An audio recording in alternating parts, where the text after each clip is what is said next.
Today's first type of problem is the cantilever. A cantilever is a beam that's supported by two supports, but it extends beyond one of the supports, like a diving board.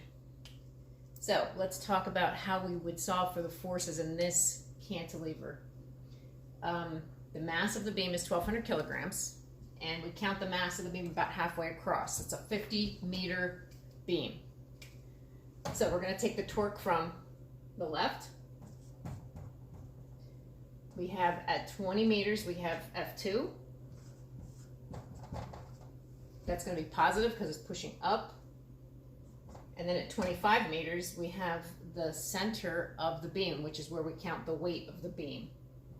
At 25, we have 1,200 times 9.8. This is going to be negative because this beam is pushing down. And it's equal to 0 because the beam is not moving. So we can bring this whole quantity to the other side of the equal sign and make it positive. 20F2 equals 1,200 times 25 times 9.8.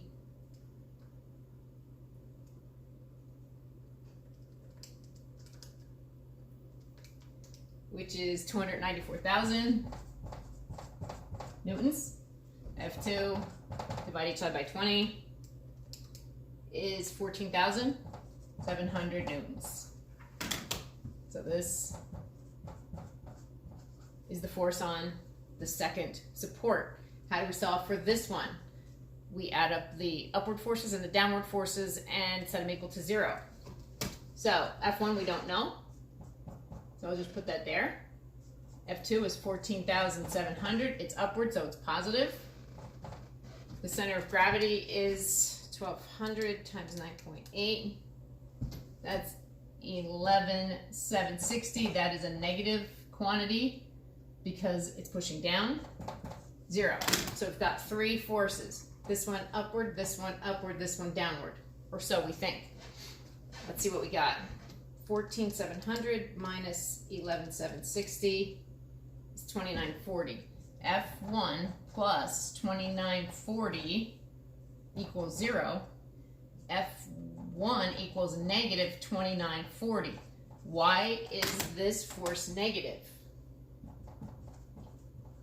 Well, think about it. If someone were standing right here,